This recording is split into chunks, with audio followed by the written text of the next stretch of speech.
Halo guys, jadi pertama-tama sebelum kita memulai obrolan, izinkan kita melepas masker dulu ya.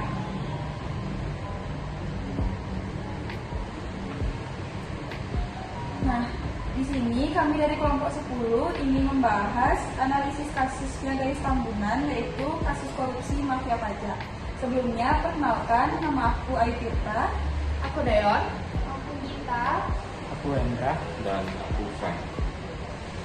Nah, pertama-tama kalian tuh tahu nggak sih guys, kasusnya Gayus Tambunan tuh mulai dikenal karena namanya tuh disebut oleh mantan Kabar Reskrim Komenjen Susno Duaji. Dia tuh kayak punya uang sebesar 25 miliar dalam rekening pribadinya. Hal tersebut kayak mencuri perhatian itu loh jadinya, karena Gayus kan hanya seorang PNS golongan 3 aja. Dia tuh punya gaji berkisar antara 1,6 sampai 3,9 juta aja gitu. Nah, sebelum mendalami lagi, kalian tuh lihat tahu nggak sih gimana biodatanya si Gayus ini?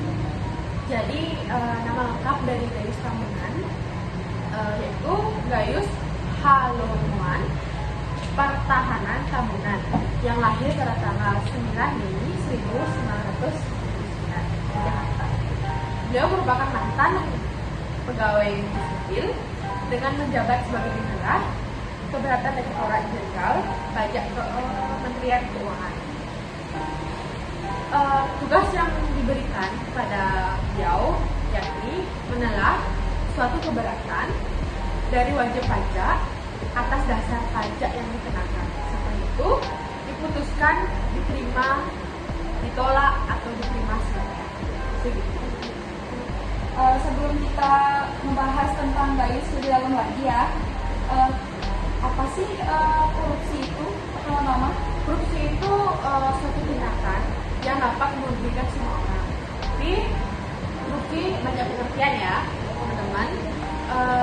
Selain itu, korupsi juga merupakan tindakan penyalahgunaan kepercayaan publik yang dikuasakan kepada suatu oknum yang mendapatkan keuntungan.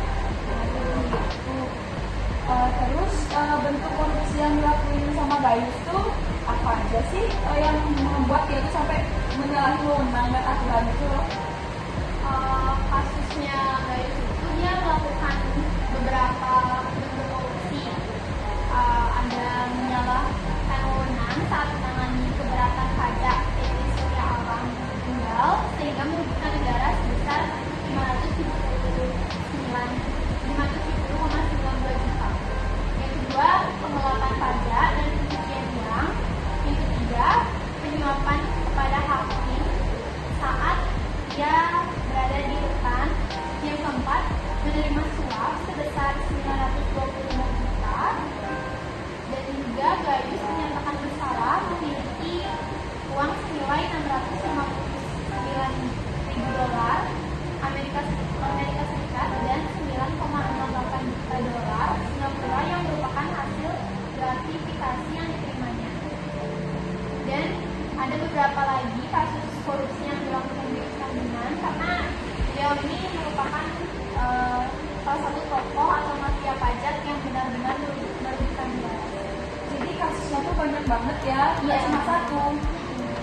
Nah, abis itu kira-kira perilaku koruptif yang menjadi pemicu dia ngelakuin hal kayak gitu tuh apa sih? Oke, sebelum kita masuk apa bentuk perilaku korupsinya, kita harus tahu dulu ya apa perilaku koruptif tersebut. Perilaku koruptif adalah perilaku yang dianggap biasa saja, namun suatu saat akan menjadi benih dari tindakan korupsi tersebut. Menurut analisis di sini, perilaku koruptif yang dilakukan oleh Gayus Tambunan ini yang pertama itu berbohong. Kenapa berbohong? Karena sudah pasti hal ini dilakukan oleh Gayus Tambunan dari kecil. Karena setelah menjadi seorang pejabat, Gayus Tambunan menjadi seorang koruptor. Yang kedua, mencurangi. Hal ini mungkin dilakukan dan dikembangkan sejak Gayus Tambunan dalam menginjak masa remaja. Yang ketiga, memberi uang licin. Ini merupakan tindakan koruptif yang dianggap hal biasa oleh pejabat, salah satunya Gayus Tambunan. Iya, berarti dia tuh banyak pemicunya ya. Terus kira-kira kan selain ada pemicunya, pasti juga ada faktor penyebab kan? Apa sih yang nyebabin guys tuh ngelakuin hal kayak gitu? Ada yang tahu nggak apa ada faktor penyebabnya? Ada faktor penyebab, itu ada dua. Ada faktor internal dan faktor eksternal. Yang pertama dari faktor internal itu berupa sifat yang sama dan kasus, seperti Gayus Tambunan yang merupakan pegawai negeri sipil, di mana gajinya yang berkisar antara 1,61 sampai 1,9 juta rupiah, di mana saat itu jumlah gajinya sudah terbilang jumlah yang cukup daripada pegawai yang biasa menggunakan pegawai negeri sipil. Yang kedua itu ada moral yang kurang kuat. Jika ia berpegang teguh pada kepercayaan terhadap Tuhan, maka ia tidak akan melakukan tindakan koruptif seperti itu. Yang kedua itu ada faktor eksternal, seperti aspek sosial pada bagian nilai dan budaya. Gayus Tambunan ini lahir di keluarga yang sederhana, tapi ia menjadi orang kaya sehingga lebih dihargai dan dipandang oleh orang-orang di sekitarnya, sehingga ia melakukan tindakan koruptif demi mendapatkan kekayaan yang secara instan. Yang kedua itu ada aspek organisasi pada bagian sistem manajemen pengawasan yang rendah. Karena sistem pengawasan terhadap pegawai yang rendah di kantor pajak tempat dia bekerja, maka terjadilah tindakan korupsi tersebut. Yang ketiga ada aspek hukum. Karena lemahnya penegakan hukum di Indonesia yang membuat masyarakat tidak takut untuk melakukan tindakan koruptif. Yang keempat ada aspek ekonomi, di mana penghasilan yang dirasa Gayus Tambunan itu tidak mencukupi kebutuhan hidupnya dan keluarganya. Oh, berarti aspeknya dia tuh dari aspek sosial. Yang pertama, Gayus tuh kayak lahir di keluarga yang sederhana. Terus yang kedua juga organisasi itu kayak manajemen pengawasannya tuh kayak kurang gitu ya. Yang ketiga berarti hukumnya tuh lemah juga ya, hukum negara ini. Jadinya tuh dia kayak leluasa gitu loh untuk melakukan tindak koruptif itu. Terus aspek ekonominya tuh gimana penghasilan yang dia rasa tuh kayak kecil, itu tuh kayak korupsi gitu kan jadinya ya. Nah, selain ada faktornya, kayak apa sih dampaknya dari Gayus? Sekarang kan yang korupsi ini dampak untuk dia atau untuk negara tuh apa sih? Nah, di sini ada dampak masif. Dampak masif itu ada dua. Dampak masif secara langsung dan tidak langsung. Contoh dari dampak masif secara langsung yaitu seperti kerugian negara. Yang dampak secara tidak langsungnya seperti dampak hukum, melemahnya kepercayaan masyarakat terhadap lembaga negara. Yang kedua itu ada dampak sosial dan kemiskinan masyarakat, di mana anggaran yang dikorupsi bisa digunakan untuk kepentingan masyarakat. Namun sayangnya dana itu dikorupsi sehingga melanggar hak dari masyarakat tersebut. Iya sih, itu melanggar sih.